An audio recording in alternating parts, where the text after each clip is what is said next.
원자력 발전은 장점이 정말 많습니다. 적은 양의 연료로도 대량의 전기를 생산할 수 있고 연료비가 안정적이고 운영 비용도 낮아서 가격 경쟁력이 아주 뛰어나죠. 전력을 생산하는 동안에는 탄소를 배출하지 않기 때문에 지구온난화 문제 해결에도 기여할 수 있습니다.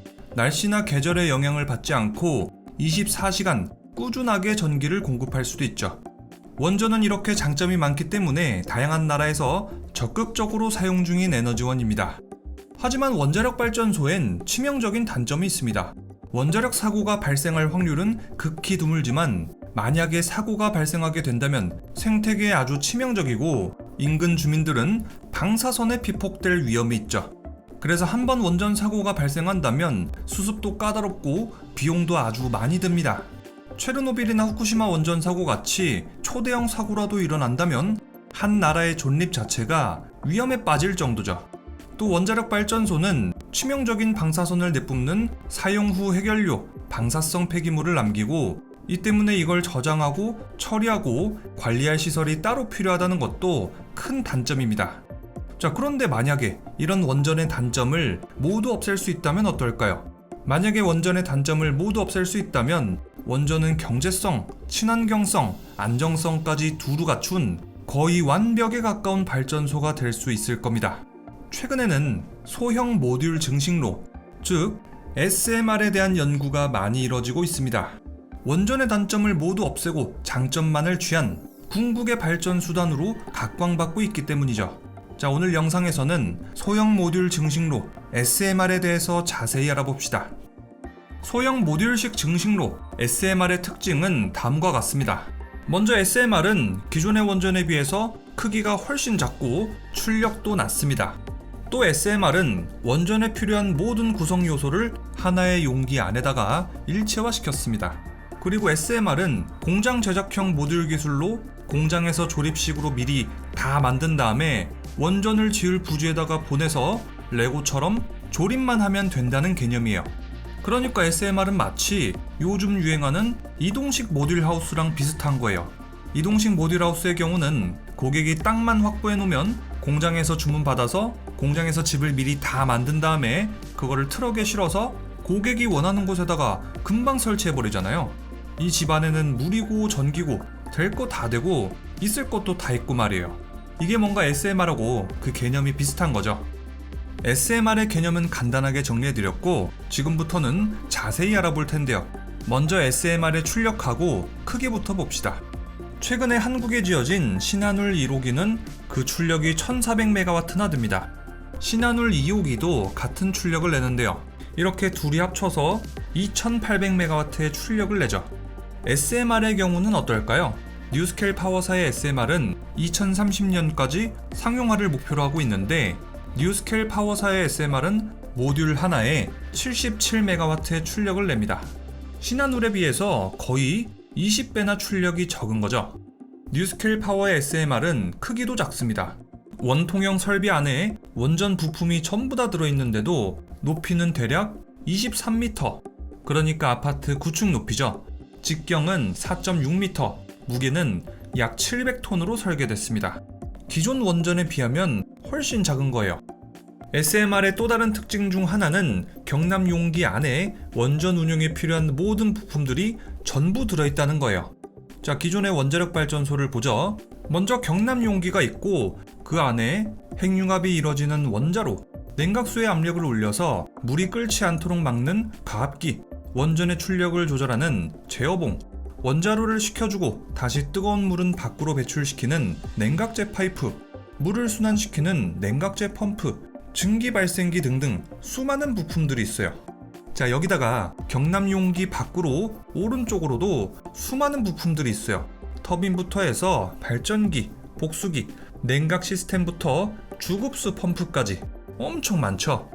여기다가 원자로가 안전하게 운전될 수 있도록 여러가지 제어장치, 비상용 디젤 발전기, 배터리 등등 안전 설비도 추가돼요. 자, 이러다 보니까 핵융합이 이루어지는 핵심 지역, 경납 건물을 제외하고도 원자력 발전소에는 상당히 많은 부품들이 필요하고 또 그만큼 큰 규모를 자랑하고 넓은 땅이 필요해요. 반면에 SMR의 경우는 독립돼 있던 여러 가지 장비들을 하나의 원자로 안에다가 죄다 때려박아서 전부 다 통합해버린 구조예요. 자, 그러니까 가령 우리가 사용하는 PC의 경우에는 안에 메인보드도 있고 CPU, GPU, 램, SSD, 하드디스크의 파워까지 다 넣고 쿨링 시스템까지 갖춘 다음에 케이스를 끼워서 하나로 완전히 통합된 PC를 만들잖아요. SMR도 이 PC랑 비슷한 거예요. 자, 여기서 또 한 가지 SMR의 중요한 특징이 있는데, SMR의 냉각 시스템은 기존의 원전처럼 크고 복잡하지 않다는 거예요. 왜냐? SMR은 일반적으로 자연 대류만으로도 노심을 냉각할 수 있도록 설계됐거든요. 물을 순환시키는 펌프도 필요 없고 노심 냉각에 필요한 초고압수도 필요 없어요. 또 비교적 낮은 압력의 냉각수를 사용할 수 있어서 대형 가압기도 필요가 없죠. 원전 사고 때 자주 문제를 일으키는 외부 냉각수 배관도 당연히 생략됩니다. 자, 이렇게 뺄 거 다 빼고 나머지 필요한 것들은 용기 안에 일체화 시켜놔서 하나의 모듈로 통합해놨어요. 자, 이렇게 SMR은 기존 원전에 비해서 아주 작고 부품도 일체화 시켜놔서 장점이 정말 많습니다. 첫 번째는 SMR의 안전성이 강화된다는 겁니다. 원자력 사고의 경우에는 거의 대부분 냉각 시스템의 문제에서 시작해요. 원자력 사고 7등급을 기록한 체르노빌, 후쿠시마 원전 사고는 냉각 시스템에서 문제가 시작했고요. 원자력 사고 6등급의 키시팀 사고도, 원자력 사고 5등급의 쓰리마일섬 원전 사고, 윈드스켈 화재까지 모두 냉각 시스템이 문제였습니다. 자, 이렇게 대부분의 원전 사고가 냉각 시스템의 고장이나 설계 미스에서 시작하다 보니까 원전 운전원들이나 원자력을 공학하시는 분들은 이 냉각 부분에 대해서 엄청나게 많이 공부한다고 해요. 그만큼 원자력에서 냉각은 중요하다는 얘기죠. 자, 그런데 지금까지 했던 말을 바꿔서 말하면 뭐다? 원자력 사고에서 냉각 시스템만 개선해도 사고가 일어날 수 있는 가능성을 크게 낮출 수 있다는 얘기예요. 그래서 원자력 공학자들은 이렇게 생각했습니다. 원전의 출력이 낮아질수록 열이 식는 속도는 아주 빨라집니다. 그렇기 때문에 원전의 출력을 크게 낮춰서 전기를 생산한다면 안정성이 올라갈 겁니다.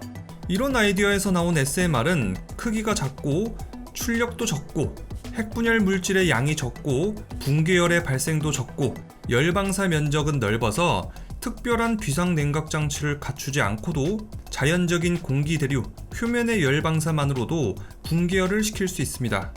SMR에 별다른 냉각 장치가 없어도 원자로의 열을 컨트롤할 수 있다는 건 기존의 원전에 비해서 정말 무지막지하게 큰 장점이에요. 어떤 사고가 일어나서 전력이 끊어져도 냉각 시스템이 망가져도 아무런 조치를 취하지 않고도 그 열기를 식힐 수 있고 사고가 일어날 가능성이 아주 낮다는 거거든요. 또 압력 용기는 완전 밀폐형의 모듈 구조는 단순하고 전선을 제외하고는 외부로 연결된 배관도 없기 때문에 자연재해나 외부의 충격에도 안전합니다. 자, 그래서 한국원자력연구원의 SMR 연구개발 책임자 임채영 혁신원자력 시스템 연구소장은 인터뷰에서 이렇게 말했을 정도예요. 요즘 설계 중인 SMR의 노심 손상 확률 목표는 10억 분의 1이다. 최신식 대형 원전 대비 위험 확률은 100배 정도 낮다. 기존 원전의 경우에는 원전 건설 비용이 상당히 비싸요. 한국의 신한울의 경우에는 건설비가 대략 3조 3천억 원이 들어갔고 건설 기간은 10년이 걸렸어요. 반면에 SMR은 공장에서 모듈 단위로 미리 제작됩니다. 이 모듈 안에 핵심 시설, 장비가 이미 다 들어가 있고 필요한 곳에 운반해서 설치만 하면 끝나요. 그래서 SMR 건설의 경우에는 2년이면 끝난다고 하죠. 이렇게 공사 기간만 원전 대비 8년을 아낄 수 있으니까 공사비, 자재비, 인건비 등등에서 비용을 많이 아낄 수 있겠죠. 또 SMR은 소형 원전이기 때문에 필요한 원전 부지도 훨씬 적어요. 그만큼 또 부지 비용이 감소하는 거예요. SMR 모듈은 공장에서 대량으로 생산한다고 해요. 그만큼 SMR 모듈의 가격도 많이 줄어들겠죠. 자, 다음 기존의 원전의 경우에는 반드시 냉각수를 공급해야 되기 때문에 보통은 해안가나 강가, 호숫가에 짓고는 해요. 그런데 SMR은 냉각에서 완전히 자유롭기 때문에 원하는 곳 어디든지 지을 수 있어요. 이것도 SMR의 아주 큰 장점이에요. 왜냐? 발전소를 놓자니 사람들이 전기를 별로 안 쓰고, 그렇다고 다른 발전소에서 전기를 끌어오자니 이건 또 너무 비싸고, 이런 애매한 지역들이 있잖아요. 요런 데다가는 SMR을 하나 딱 설치해버리면 끝나는 거예요. 2022년 기준으로 한국의 1인당 전력 소비량이 1652kWh니까 70MW급의 SMR 하나면 약 57,000명이 사용할 수 있는 거예요. 자, 이렇게 57,000명의 아주 작은 규모의 도시가 있고 주변에 발전소도 없다면 이렇게 바로 SMR 하나 설치하면 효율이 상당히 좋겠죠. 또 만약에 57만 명이 사는 도시가 있다, 그러면 여기다가 SMR 모듈 10개를 엮어서 하나의 발전소를 만들면 돼요. SMR의 경우에는 추가 모듈 설치하기가 용이해서 증설이 쉽거든요. 자, 이런 식으로 전력이 필요한 각각의 도시에다가 SMR을 분산해서 설치하면 전력망의 안정성도 높일 수 있고, 아주 멀리서 전력을 끌어올 필요도 없으니까 전력망 설치 비용이나 변전소 짓는 데 드는 비용, 송전 비용도 줄일 수 있어요. 이렇게 하면 아주 효율적으로 에너지를 사용할 수 있겠죠. SMR의 장점은 하나 더 있습니다. 바로 방사성 폐기물 사용 후 해결료가 대형 원전에 비해서 훨씬 덜 나온다는 거예요. 먼저 기존의 대형 원자로를 봅시다. 대형 원자로의 경우는 한 번에 큰 출력을 내서 많은 양의 전력을 생산합니다. SMR하고 비교한다면 기존 원전의 연료 효율은 떨어지기 때문에 사용 후 해결료 방사성 폐기물은 많이 발생하게 되죠. 반면에 SMR을 봅시다. SMR은 일반적으로 고농축 우라늄을 연료로 사용해서 연료 효율을 높였습니다. 또 작고 효율적인 설계 최적화로 연료를 더 오랫동안 사용하고 원전보다 더 많은 에너지를 생산하고 연료 교체 주기도 길죠. 그리고 SMR은 작은 규모로 여러 모듈을 조합해서 유연하게 전력을 생산하기 때문에 원전 전체의 관리 효율이 높습니다. 이 때문에 SMR의 사용 후 해결료 방사성 폐기물의 발생량은 대형 원자로에 비해서 훨씬 적습니다. 물론 SMR이 일반적으로 대형 원전에 비해서 사용 후 해결료나 방사성 폐기물을 덜 배출하는 경향이 있다는 거예요. 무조건 그렇다는 게 아니에요. SMR의 설계나 운영 방식, 또 여러가지 스펙에 따라서 달라질 수 있습니다. 기타 SMR의 또 다른 장점으로는요, 원전을 운영하는 중에는 탄소 배출이 거의 안 되고요. 또 SMR은 각각의 모듈이 독립적으로 운영되기 때문에 방사성 물질 누출이나 원자력 사고 발생 위험을 분산시킬 수 있다는 거예요. 자, 이렇게 SMR은 대형 원전의 단점을 보완한 정말 좋은 발전원처럼 보입니다. 그런데 과연 SMR의 장점만 있을까요? 만약에 SMR이 그렇게 완벽한 발전원이었다면 이 세상에 SMR이 진작에 쫙 깔리고 남았을 텐데요. 아직까지 SMR이 상용화되지 않았다는 건 여러 가지 단점이 있어서입니다. SMR의 첫 번째 단점은 경제성입니다. 지금 당장은 SMR의 경제성이 확보되지 않았습니다. SMR의 경제성을 확보하려면 한 공장에서 SMR 모델 하나를 갖다가 수백 기, 어쩌면 수천 기까지 대량 생산해야 경제성을 확보할 수 있어요. 그럼 바로 대량 생산 시작하면 되는 거 아니야? 그러면야 좋겠지만 SMR은 아직 개발 및 연구 단계고 상용화가 안 됐습니다. 현재 전 세계 각국, 각 기업들은 경쟁적으로 수십 가지 이상의 다양한 SMR을 개발하고 있습니다. 하나로 통일된 단 하나의 모델이 없다는 거죠. 2022년 기준 전 세계적으로 약 80여 종의 SMR이 개발 중인데요. 이 때문에 현실적으로 한 가지 모델을 대량 생산하고 수출도 실제로 성사시켜서 규모의 경제를 이루기란 쉽지 않을 거란 평가도 많습니다. 그래서 상용화 단계 전에 개발 단계에서 전 세계 수많은 설계안 중에서 대부분은 도태되고 10개 이하의 SMR 설계만 살아남아서 규모의 경제를 확보하겠죠. 그때가 돼야지만 안전하고 저렴한 원자로가 마련되는 거예요. 경제성을 조금 더 알아보죠. SMR의 경제성은 대형 원전보다 두세 배가량 떨어집니다. 또 최근 태양광은 기술의 발전, 규모의 경제 확보로 국가나 지역에 따라서 원전 이상의 경제성을 확보하는 곳들이 속속 생겨나고 있습니다. SMR이 대형 원전도 못 이기는데 태양광도 못 이긴다면 경제성 측면에서만 보자면 SMR로 가야 될 당위성이 부족해 보입니다. 자, 게다가 현재 전 세계 에너지 트렌드는 2050년까지 온난화를 줄이기 위해서 전 세계적으로 태양광, 풍력발전소를 주로 깔고 있습니다. 이런 트렌드에서도 상당히 멀찍이 떨어져 있죠. 자, 추가적으로 아직 SMR은 개발 및 연구 단계라는 것도 큰 문제예요. 이 과정에서 초기 시장 진입을 위한 비용이 많이 들게 될 거예요. 현재 SMR을 제외하고는 모든 발전소가 상용화가 완료돼서 전 세계에 쫙 깔려 있는데 SMR이 아직 연구 개발 중이라면 도대체 언제 세상에 나온다는 건가? 시기가 늦어도 한참 늦은 거 아닌가 하는 생각이 듭니다. SMR의 또 다른 단점은 원자력 발전에 대한 주민들의 반발, 공포 심리입니다. 아무리 SMR이 안전하다고 광고해봐야 우리 집 주변에 SMR이 들어선다고 하면 집값 떨어진다, 보상금 달라, SMR 건설 반대한다 이러면서 엄청 시위하고 완전히 난리 날 거예요.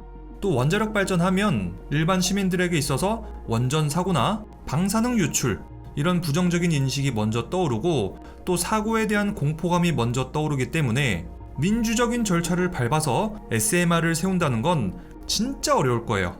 이론상으로야 SMR을 갖다가 서울 한복판에도 지을 수 있겠지만 쉽지 않겠죠. 자, 그렇다고 해서 주민들의 반발에 못 이겨서 대도시와 거리가 멀고 또 한적한 이런 인구 소외 지역에 짓는다면 송전 비용도 비싸지고 대형 원전에 비해서 딱히 장점이 없게 됩니다. 그래서 SMR의 경우는 러시아나 중국 같은 나라에서 상용화되는 게 자유주의 국가보다 훨씬 빠를 거란 시각도 있어요. SMR의 세 번째 단점은 대형 원전과 마찬가지로 방사성 폐기물이나 사용 후 해결료가 나온다는 거예요. 아무리 대형 원전보다 이런 게 적게 나온다고 해도 아예 안 나오는 건 아니에요. 그래서 방사성 폐기물이나 사용 후 해결료를 처리할 만한 부지나 장비, 시설 같은 거를 확보해야 돼요. 그만큼 비용도 생길 거고 주민들의 반발도 있겠죠. 자, 이렇게 해서 차세대 원자력 발전소 SMR에 대해서 알아봤습니다.